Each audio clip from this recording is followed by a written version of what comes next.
आमच्या या नागार्जुन सरांचाही या ठिकाणी खूप मोठे फॉलोअर्स आणि साऊथमध्ये तर बाबांचे प्रचंड भक्त, त्यातील एक नागार्जुन सर.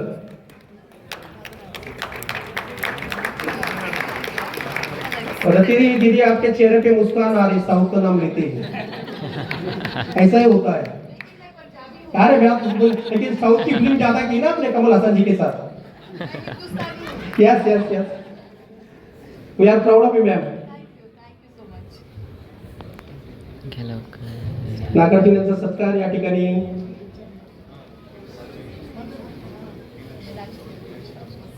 साहेबांच्या हस्ते होत आहे.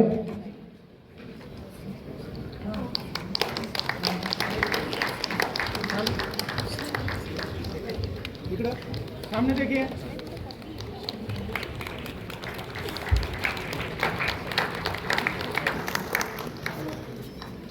धन्यवाद सर. मान्यवरांना विनंती की आपण स्थानापन्न होत आहात. एक छोटंसं मनोगत. ஓம் சாய்ராம். நல்லது நினைப்போம், நல்லது நடக்கும். எதிர்பாராத நேரத்தில் ஷீரடியில் சாய் கொடுத்த இன்ப அதிர்ச்சி. ஒரு அற்புதமான ஒரு நிகழ்வு. கனவுல கூட கிடைக்காத ஒரு விஷயம் நடந்தது. நிறைய நடந்துக்கிட்டு இருக்கு. அதில் இந்த இது உங்கள்கிட்ட நான் ஷேர் பண்ணிக்கிறதுல ரொம்ப சந்தோஷப்படுறேன். ரொம்ப சந்தோஷப்படுறேன். உங்கள்கிட்ட நான் இதை தெரியப்படுத்துறதுக்கும் உங்கள்கிட்ட பகிர்ந்துக்கிறதுக்கு. தெரியப்படுத்துறதுங்கிறத விட என் சந்தோஷத்தை நீங்கள் ஒவ்வொருத்தரும் வந்து அனுபவிக்கிறீங்க, கொண்டாடுறீங்க. அதுக்காக உங்கள் எல்லாருக்கும் முதல்ல நான் நன்றிகள் சொல்லிக்கிறேன். நன்றிகள் நிறைய விஷயங்களுக்கு சொல்லணும். அதாவது ஒரு நாள் இல்லை, 2 நாள் இல்லை, கிட்டத்தட்ட 20 நாளுக்கு மேலே நம்ம சரியாக வீடியோவே போடல. 1 மாதம் மேலே ஆயிடுச்சு சரியாக வீடியோஸே போடுறதில்ல. அப்படி இருந்தாலும் கூட என்னோடய சூழ்நிலையை புரிஞ்சுக்கிட்டு நீங்கள் ஒவ்வொருத்தரும் வந்து ஆதரவு கொடுத்துட்ருக்கீங்க நம்மளோட சேனலுக்கு. இது இன்றைக்கி இல்லை, நேற்று இல்லை, பல வருடங்களாக கிட்டத்தட்ட 6 வருஷமாக தொடர்ந்து பெரிய ஆதரவு வந்து கொடுத்துக்கிட்டு இருக்கீங்க. என்னோடய உழைப்புக்கும் எல்லாத்துக்குமே அங்கீகாரம் வந்து கொடுத்துக்கிட்டு இருக்கீங்க. அதுக்கு வந்து சாய் பக்தர்களாகிய உங்ககிட்ட, அதாவது நம்ம சாய் குடும்பத்தை சேர்ந்த ஒவ்வொருத்தருக்கும் என்னோடய மனமார்ந்த நன்றிகளை சொல்லிக்கிறேன். சந்தோஷமான நிகழ்ச்சியில் நீங்களும் கலந்துக்கோங்க. நீங்கள் இல்லைன்னா இது நடந்திருக்காது. நம்ம சாய் எப்போதுமே நம்ம துவண்டு போகும்போது நமக்கு வந்து ஒரு இந்த புத்துணர்ச்சி கொடுப்பார், ஒரு மறுவாழ்வு கொடுப்பார். அப்படி தான் கிட்டத்தட்ட நானும் வந்து துவண்டு போயிருந்தேன். லாஸ்ட் ஒரு 20 நாளாகவே சரியாக வீடியோ கூட என்னால் போட முடியல. அதுலேருந்தே உங்களுக்கு தெரிஞ்சிருக்கும் என்னோடய மனநிலையும் என்னை சுற்றி இருக்கிற சூழ்நிலையும் எப்படி இருக்கும் அப்படின்னு. ஒன்றும் சொல்கிற மாதிரி இல்லை. ஆனால் சாய் எப்போதுமே எது எப்படி இருந்தாலும் சரி, நான் உன் கூட இருக்கேன், நீ பாட்டு உன் வேலையை செய்யன்னு சொல்லிட்டு மோட்டிவேட் பண்ணிக்கிட்டே இருப்பார். ஏன்னா இந்த நல்ல விஷயம் எப்போ வேணால் நடந்துருக்கலாம். இந்த நிமிஷம் நடந்தது எனக்கு வந்து ஒரு பெரிய ஒரு ஆசீர்வாதமாக நான் வந்து நினைக்கிறேன். கனவுல கூட நினச்சி பார்க்காத விஷயம் இதெல்லாம். எப்படின்னா நம்ம சக்திக்கு அப்பாற்பட்ட விஷயங்கள்லாம் நடக்குன்னு சொல்லுவோம்ல, அதுதான் நடந்தது. அதாவது நம்ம ட்ராவல் பண்ணி போய் சேர்றதே வந்து ஒரு கேள்விக்குறியாக இருந்தது. இப்போ இந்த இடத்துக்கு வந்ததே நம்ம ஒரு 3 மாதத்துக்கு முன்பு இதே மாதிரி இந்த ஹாலில் வந்து ஒரு நிகழ்ச்சியில் வந்து கலந்துக்கிட்டோம். நம்மளோட சேனலுக்கு வந்து அழைப்பு வந்தது. அந்த அழைப்பு இதில் வந்து நம்ம அதில் கலந்துக்கிட்டதே நமக்கு அவ்வளோ பெரிய ஒரு பெருமையாக அது இருந்தது. மிகப்பெரிய ஒரு பெருமை நம்ம சேனலுக்கு வந்து கிடச்சிது. நம்ம சாய் குடும்பத்தை சேர்ந்த ஒவ்வொருத்தருக்கும் அதில் வந்து பங்களிப்பு இருக்குது. உங்களுக்கு, எனக்கு, நம்ம எல்லாருக்குமே. அதில் கலந்துக்கிட்டதுனால நமக்கு வந்து வீடியோ எடுப்பதற்கு வந்து பர்மிஷன் கொடுத்தாங்க. ஹாஸ்பிட்டலில் வீடியோ எடுத்தோம், கோவிலுக்குள்ளெல்லாம் போய் வீடியோ எடுத்தோம். ஷிரடியில் பல நாட்கள் நம்ம வந்து ஏங்கி தவிச்சிருக்கோம்.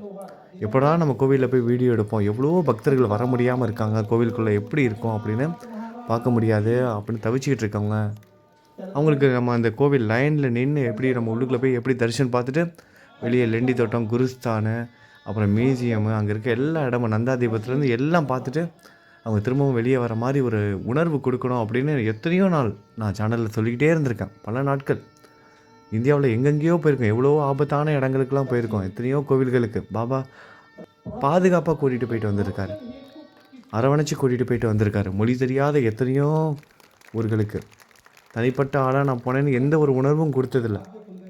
என் கூட நம்ம சாய் ஃபேமிலி, அதாவது நீங்கள் சேனல் பார்த்துட்டு இருக்க ஒவ்வொருத்தரும் என் கூட பயணம் செஞ்சு தான், உணர்ந்து தான் ஒவ்வொரு இடத்துக்கும் நான் தனியாக போயிருக்கேன். ரொம்ப ரொம்ப தனிமையான இடங்கள், ரொம்ப ஆபத்தான இடங்கள்.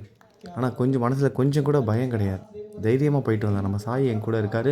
உங்களோட பக்தி என்னை வந்து பாதுகாப்பாக கூட்டிகிட்டு போயிட்டு வந்தது.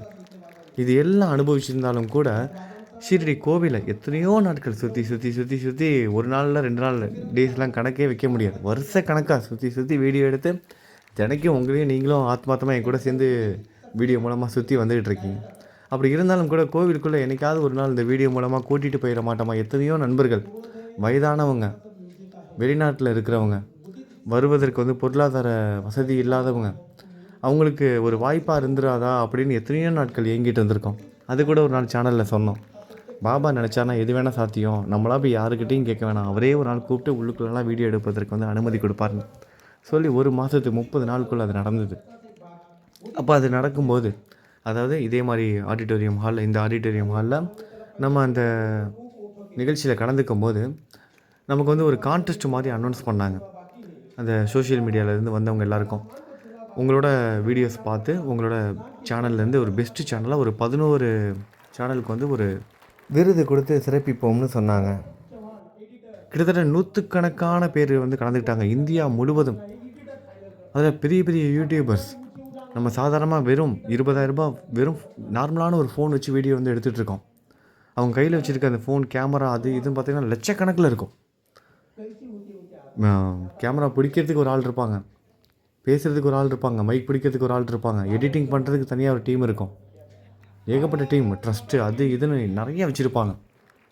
நிறைய பேர் அவங்களுக்காக வந்து வேலை செய்வாங்க. ஆனால் நமக்கு யாருமே கிடையாது. நமக்கு பாபா மட்டும்தான் உதவி. பக்தர்களாகிய நீங்கள் உதவி, ஆதரவு, உங்களோட ஆதரவு வார்த்தையால் விவரிக்க முடியாத ஆதரவு. ஒவ்வொரு சாய் பக்தர்கள், நம்ம சேனல் பார்த்துட்டு இருக்க ஒவ்வொரு சகோதர சகோதரிகளும் நீங்கள் கொடுத்துட்ருக்க ஆதரவு 6 வருஷமாக நம்மளோட சேனலுக்கு. ஏன்னா நீங்கள் பார்க்குறதுனால தான், ஒவ்வொருத்தங்களும் மோட்டிவேட் பண்ணுறதுனால தான். இப்போ இந்த வீடியோ நான் பேசுகிறதுக்குள்ளே அத்தனை நண்பர்கள் அந்த வீடியோ கீழே இருக்க கமெண்ட் பாக்ஸில் வந்து என்ன நடந்துச்சு சொல்லுங்கள், தெரிஞ்சுக்கிறதுக்கு ஆவலாக இருக்கும். திங்கக்கிழமை நடந்த நிகழ்வு, இன்றைக்கி வியாழக்கிழமை தான் சொல்கிறேன். கொஞ்சம் சூழ்நிலைகள் சரியில்லை, வீடியோ சரியாக போட முடியல. ஆனால் அப்படி இருக்கும்போது கூட பாபா நான் அவன் கூட இருக்கேன்னு சொல்லி கூப்பிட்றாரு ஷீரடிக்கு. பாருங்கள், அதுவும் எப்படி வருது பாருங்கள். ஆனால் பாபா சோதிப்பார், நல்லா தெரிஞ்சுக்கோங்க. பாபா வந்து சோதிப்பார், சாதாரணமாக போக முடியாது. சோதனைகள் வரும், ஆனால் நம்ம முயற்சி பண்ணணும். அது ஒரு பெரிய விஷயம் நடந்தது. காலையில் 11:30 மணிக்கு தான் அவங்க அந்த மெசேஜை அனுப்புகிறாங்க எனக்கு. காலையில் 11:30 மணிக்கு, எனக்கு 25ஆம் தேதி, ஜனவரி 25ஆம் தேதி காலையில் மெசேஜ் அனுப்புகிறாங்க. 26ஆம் தேதி 10 மணிக்கு வந்து கலந்துக்க சொல்கிறாங்க. இந்த மாதிரி நீங்கள் செலக்ட் ஆகிருக்கீங்க, வந்துடுங்க அப்படின்னு. எப்போ 26ஆம் தேதி காலைல 11 மணிக்கு வரணுமா. அதை 11:30 மணிக்கு மெசேஜ் அனுப்பியிருக்காங்க. அந்த மெசேஜை நான் பார்த்தது 1 மணி நேரம் கழித்து மதியம் 12:30 மணிக்கு. அடுத்த நாள் காலைல 10 மணிக்கு அங்கே போகணும். இமீடியட்டாக ஃப்ளைட் பிடிச்சா தான் போக முடியும். ஆனால் மதுரையிலேருந்து டேரெக்டாக ஷீரடிக்கு ஃப்ளைட் கிடையாது. சரி, கனெக்டிங் ஃப்ளைட் இருக்கான்னு பார்த்தா, கனெக்டிங் ஃப்ளைட் வேணும்னா காலையிலே நம்ம வந்து ஃப்ளைட்டில் ஏறினா தான் உண்டு. ஹைதராபாத் போய் அங்கேருந்து போக முடியும். அது காலையில் தான் இருக்குது அந்த ஃப்ளைட்டு. கனெக்டிங் ஃப்ளைட்டும் கிடையாது. பக்கத்தில் சரி பூனே வரைக்கும் போயிட்டு அங்கேருந்து ஒரு 200 கிலோமீட்டர் தான், காரில் போய்க்கலான்னு பார்த்தா அந்த ஃப்ளைட்டும் கிடையாது. இப்படி பூனேவுக்கும் கிடையாது, இங்கேயும் இல்லை. என்ன பண்ணலான்னு யோசிக்கும்போது சரி திருச்சியிலேருந்து இருக்கான்னு பார்ப்போம். ஏன்னா திருச்சிக்கும் மதுரைக்கும் ஒரு 150 கிலோமீட்டர். சரி, நம்ம 150 கிலோமீட்டர் நம்ம பஸ்லேயோ இல்லை கார்லேயோ நம்ம போய்க்கலாம். அதுக்கப்புறம் அங்கேருந்து போகலாமான்னு பார்த்தா அங்கேருந்து ஃப்ளைட்டில். என்னடா பண்ணலான்னு யோசிக்கும்போது சரி திருச்சியிலேருந்து பூனே வரைக்கும் பார்ப்போன்னு பார்த்தா திருச்சியிலேருந்து பூனேவுக்கு டேரெக்ட் ஃப்ளைட்டு கிடையாது. திருச்சியிலேருந்து ஹைதராபாத் போய் ஹைதராபாத்லேருந்து பூனே போகணும். திருச்சியில் நைட்டு 10 மணிக்கு ஃப்ளைட்டு. அதுக்கப்புறம் 11:30 மணிக்கு ஹைதராபாத் போயிடுவோம். விடிய காலையில் 4:30 மணிக்கு திரும்பவும் ஹைதராபாத் ஏர்போர்ட்டில் ஃப்ளைட் ஏறி பூனேக்கு வந்து 5:30 5:45 வந்து போகும். அப்போ அந்த ஹைதராபாத்தில் வெயிட்டிங் அவர் அந்த டைமில் தான் உங்களுக்கு நான் லைவில் வந்து சொல்லியிருப்பேன் நடந்த நிகழ்ச்சிகள் எல்லாம். அப்போ அங்கே ஷீரடிக்கு போனதுக்கப்புறம் நமக்கு என்ன நடக்க போகுதுன்னு கிளாரிட்டி இல்லை. ஏன்னா லாங்குவேஜ் ப்ராப்ளம் வேறு இருக்குல்ல. அவங்க கன்வே பண்ணது ஒரு மெசேஜ் தான் அனுப்பியிருக்காங்க. அதுலேயும் அவங்கள்ட்ட நான் என்ன சார் இப்போ அனுப்புகிறீங்க, வரது ரொம்ப கஷ்டம், நான் முயற்சி பண்ணுறேன் அப்படின்னு சொல்லிட்டு வச்சுட்டேன். நான் சொன்னேன் முயற்சி பண்ணுறேன், அப்படி இல்லைன்னா என்ன பண்ணுறதுன்னு கேட்கும். அவங்க உங்களால் வர முடியலன்னா ஒன்றும் ப்ராப்ளம் இல்லை, நீங்கள் ஒரு வாரம் கழிச்சோ இல்லை எப்போ நீங்கள் அடுத்த முறை ஷீரடிக்கு வரீங்களோ நீங்கள் அப்போ எங்களை வந்து காண்டாக்ட் பண்ணுங்கள், கோவிலில் வந்து சொல்லுங்கள், நாங்கள் உங்களுக்கான ப்ரைஸ் வந்து கொடுப்போம் அப்படிங்கிற மாதிரி சொல்லிட்டாங்க. வந்து பாருங்கள் அப்படிங்கிற மாதிரி. அது எப்படி நல்லாவா இருக்கும்? ஒரு மாதம் கழித்து போயிட்டு சார் எனக்கு நீங்கள் மெசேஜ் அனுப்பியிருக்கீங்க, இந்த மாதிரி என்னோடய சேனலோ இல்லை எங்களோட வீடியோஸ் வந்து செலக்ட் ஆகிருக்கு, எங்களுக்கு அவார்டு கொடுக்குறேன்னு சொல்லியிருக்கீங்க, சர்டிஃபிகேட் கொடுக்குறேன்னு சொல்லியிருக்கீங்க, எங்களுக்கு கொடுங்க சார், அதை நான் தான் சார் அப்படின்னு சொல்லிக்கிட்டு அதை வாங்கினா நல்லாவா இருக்கும்? அது மட்டும் இல்லை, பாபா வேறு கூப்பிட்ருக்காரு. அப்போ கூப்பிடும்போது நம்ம அந்த போக முடியல, ஃப்ளைட் டிக்கெட் அதிகமாக இருக்குது. ஏன்னா ஃப்ளைட் டிக்கெட் பார்த்திங்கன்னா 7,000 ரூபாய் ஃப்ளைட் டிக்கெட்டு 20,000 ரூபாய்க்கு மேலே போயிடுச்சு. அதுவும் பூனே வரைக்கும் தான். அங்கேருந்து 5,000 ரூபாய் காருக்கு செலவு பண்ணோம். அப்புறம் திருச்சியிலேருந்து மதுரையிலேருந்து திருச்சிக்கு வேறு போகணும். எல்லாம் கணக்கு பண்ணால் 25,000 30,000 செலவு ஒன் வே மட்டும். கிட்டத்தட்ட 5-6 வாட்டி ஷீரடிக்கு போயிட்டு வந்துடலாம், அவ்வளோ செலவு. ஆனால் பணம் காசு போக முடியாது, அலைச்சல், இது எதையுமே நம்ம பார்க்க முடியாது. ஏன்னா பாபா கூப்பிட்டுட்டாரு, சாய் கூப்பிட்டுட்டாரு. அப்போ போவதற்கான அந்த பொருளாதாரத்தையும் அவரே கொடுப்பாரு, அவர் பார்த்துக்குவார். பாபாவுக்காக ₹1 செலவு பண்ணோம் அப்படின்னா அவர் 100 மடங்கு அள்ளி கொடுப்பாரு. பாபாவுக்காக நேரத்தை நம்ம செலவு பண்ணுறோன்னா அது பொன்னான நேரமாக நமக்கு திருப்பி மாற்றி கொடுப்பாரு. நம்ம அவருக்காக உடலை வருத்தி நம்ம உழைச்சோம் அப்படின்னா நமக்கு உடல் ஆரோக்கியத்தை கொடுப்பாரு. ஏன்னா தனிப்பட்ட முறையில் ரொம்ப துவண்டு போயிருந்த நேரம் இது. 20 நாளாக சரியாக வீடியோ கூட போட முடியல. ஏன்னா வீடியோ பேசுகிறோம் அப்படின்னா நல்லது நினைப்போம், நல்லதே நடக்கும்னு பேசணுன்னா அந்த பாசிட்டிவான மைண்டில் இருந்தால் தான் நம்ம வந்து பேச முடியும். அமைதியான சூழ்நிலை இருக்கணும். அமைதியான சூழ்நிலையில் இருக்கணும். நம்ம வந்து கிட்டத்தட்ட ஒரு 65-70 வயசு ஆளுங்க பண்ண வேண்டிய நம்ம இந்த குடும்ப வாழ்க்கையில் இருந்துட்டு இந்த வயசில் பண்ணுறதுங்கிறது ரொம்ப போராட்டமாக இருக்குது. அது சொல்லக்கூடாது வெளியே. குடும்ப வாழ்க்கையில் இருக்க எல்லாருக்கும் தெரியும். வீட்டுக்கு வீடு வாசப்படி எல்லாத்தையும் கடந்து தான் நம்ம இந்த ஆன்மீகத்தில் வந்து அந்த சொற்பொழிவு மாதிரி நம்ம பேசணும். அதை 4 பேர் கேட்கணும். அதுக்கு வந்து பயனுள்ளதாக இருக்கணும். பேசணுன்னா எதை வேணால் பேசிட்டு போயிடலாம். இப்போ இவ்வளவையும் தாண்டி நம்ம செய்யணுங்கிறப்ப அந்த மனநிலை வேணும், அமைதியான சூழ்நிலை வேணும். இந்த கலியுகத்தில் நமக்கு எவ்வளோ ப்ராப்ளம் வரும். அதுவும் இந்த குடும்ப வாழ்க்கையில் வாழ்ந்துக்கிட்டு வீடியோவே போட முடியல. இப்படி துவண்டு போய் இருக்கும்போது தான் இந்த மாதிரி ஒரு அழைப்பு. சரி எது நடந்தாலும் பரவாயில்ல, எப்படியாவது போய் சேர்ந்துருவோம்னா இங்கேருந்து திருச்சி போய் அங்கேருந்து அங்கே போய் அங்கேருந்து ஹைதராபாத் போய் ஹைதராபாத்லேருந்து பூனே போய் அங்கேருந்து கார் எடுத்துகிட்டு கிளம்பி போகிறோம். அப்படி இப்படின்னு போனால் காலைல 10-10:30 மணி ஆயிடுச்சு ஷிரடிக்கு போகிறதுக்கு. உடனடியாக கிளம்புனா உள்ளுக்குள்ளே வரும்போது பார்த்துருப்பீங்க. நம்ம உள்ளுக்குள்ளே நுழையும் போதே அந்த ப்ரோக்ராம் ரன் ஆகிட்டுருக்கு, போயிட்டுருக்கு. அதுக்கப்புறம் நம்ம கலந்துக்கிட்டு நான் வந்திருக்கேங்கிறது யாருக்குமே தெரியாது. அந்த 11 பேரில் நானும் ஒரு ஆள். நான் வந்திருக்கேன்னு தெரியல. அந்த ப்ரைஸ் எல்லாம் அனௌன்ஸ்மெண்ட்லாம் நடக்குது. எல்லாருக்கும் கொடுத்துக்கிட்டு இருக்காங்க. ஒவ்வொருத்தருக்காக கொடுத்தாங்க. ஃபஸ்ட்டு அந்த கோவில்லேயே வந்து வீடியோலாம் எடுப்பாங்கள்ல, கோவிலோட சார்பாக YouTube channel, Instagram page, Facebook பேஜ்லாம் இருக்குது பாருங்கள். அதெல்லாம் ரன் பண்ணுவாங்கள்ல அந்த எடிட்டிங் டீமு, அவங்களுக்குலாம் வந்து அந்த அவார்டு மாதிரி ப்ரைஸ் மாதிரிலாம் கொடுத்து கௌரவிச்சாங்க. இன்னும் ஒரு சில பேருக்கும் கோவிலில் இருக்கிற முக்கியமான நிர்வாகிகளுக்கெலாம் வந்து கொடுத்துக்கிட்டு இருந்தாங்க. அதுக்கப்புறமா தான் அந்த 11 பேர் அந்த சோஷியல் மீடியா மூலமாக தேர்ந்தெடுக்கப்பட்ட 11 பேர். அதில் சவுத் இந்தியாவில், தென் இந்தியாவில், அதாவது நம்ம தமிழ்நாடு, ஆந்திரா, பெங்களூர், கேரளா இந்த 4 ஸ்டேட்லேயும் நம்ம ஒரு சேனல் மட்டும்தான் செலக்ட் ஆகிருக்கு. அதை வந்து ரொம்ப பெருமையாக அவங்க வந்து சொன்னாங்க. தென்னிந்தியாவிலேருந்து நீங்கள் ஒருத்தர் தான் வந்திருக்கீங்க, நீங்கள் மட்டும்தான் செலக்ட் ஆகிருக்கீங்கன்னு. ரொம்ப பெருமையாகவும் ரொம்ப சந்தோஷமாகவும் இருந்தது. அங்கே போகிற நமக்கு வந்து தெரியல, நம்ம வந்திருக்கிறது வந்து அவங்களுக்கு தெரியல. ஏன்னா நம்ம வந்து லாஸ்ட் மினிட்ல வந்து அவங்க வந்து இன்ஃபார்ம் பண்ணியிருக்காங்க. அதை சொன்னாங்க. ஏன்னா லாஸ்ட் மினிட்ல தான் இந்த மாதிரி ரிப்பப்ளிக் டே, அதாவது வேறு ஒரு ப்ரோக்ராம் தான் நாங்கள் வந்து அரேஞ்ச்மெண்ட் பண்ணோம். அப்போ இதையும் சேர்த்து ரன் பண்ணிடலான்னு கடைசி டைமில் தான் முடிவு எடுத்தோம். அதனால தான் லாஸ்ட்டு டைமில் வந்து சொல்கிறோம். உங்களால் முடிஞ்சால் வாங்க, முடியலன்னா அதுக்கப்புறமா நீங்கள் வந்து கோவிலில் வந்து கான்டாக்ட் பண்ணுங்கள், உங்களுக்கான ப்ரைஸ் கொடுக்குறோங்கிற மாதிரி சொன்னாங்க. ஆனால் அது சரிப்பட்டு வராது. நம்ம கூப்பிட்ட நேரத்துக்கு நம்ம போனால் தான் அது நல்லாயிருக்கும். எப்படியாவது போகலான்னு வந்தாச்சு. நாகராஜின்னு சொல்கிறதுக்கு பதிலாக நாகார்ஜுன்னு 2 வாட்டி கூப்பிட்டாங்க. என்னடா நாகார்ஜுன் சொல்கிறாங்களே அப்படின்னு சொல்லிட்டு நானும் கேஷுவலாக நின்றுட்டு இருந்தேன். அதுக்கப்புறமா தெரியுது அவங்க நம்மளை தான் கூப்பிட்றாங்கன்னு. சரி பரவாயில்ல, அவங்களுக்கு வந்து லாங்குவேஜ் ப்ராப்ளம் இருக்குது. நாகராஜுங்கிற பேரை நாகார்ஜுன்னு சொல்லிட்டாங்க. ஓகே ரைட் பரவாயில்ல. அப்புறம் நல்லபடியாக போயிட்டு அந்த இதெல்லாம் வந்து வாங்கியாச்சு. பாருங்கள் ஒவ்வொருத்தங்களாம் வாங்கிட்டு இருக்காங்க பாருங்களேன். இதெல்லாம் நடந்து முடிஞ்சதுக்கப்புறமா தான் நம்ம வந்து வாங்கினோம். சரி பொறுமையாக முழுவதுமாக பாருங்கள். இந்த சந்தோஷமான நிகழ்ச்சியில் நீங்களும் கலந்துக்கோங்க.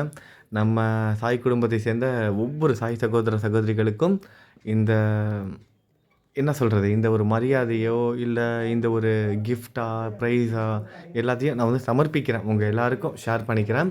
உங்கள் எல்லாரோட ஆதரவோடு தான் இது வந்து நடந்தது. ஆதரவு கொடுத்து கொண்டிருக்கும் அனைத்து சாய் சகோதர சகோதரிகளுக்கும் என்னோட மனமார்ந்த நன்றிகள். நல்லது நினைப்போம், நல்லது நடக்கும். Om Sairam. Okay very good welcome. साहेबांना विनंती की आपण आमच्या या नागार्जुन सरांचं या ठिकाणी खूप मोठे फॉलोअर्स आणि साऊथमध्ये तर बाबांचे प्रचंड भक्त, त्यातील एक नागार्जुन सर.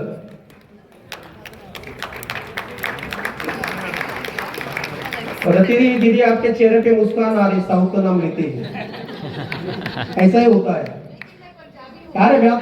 लेकिन साउथ की फिल्म ज्यादा की ना आपने कमल हसन जी के साथ.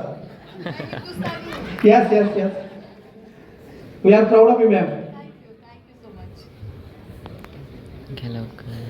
नागार्जुन यांचा सत्कार या ठिकाणी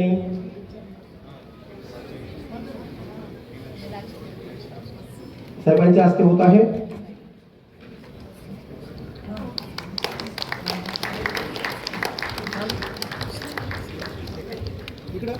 सामने देखिए.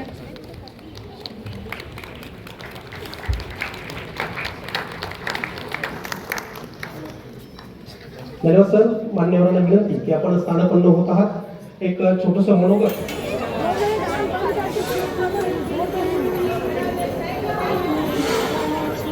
Why you close your eyes do your prayer now.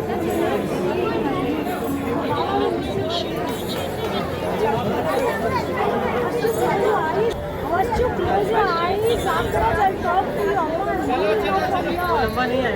Close your eyes. Close your eyes.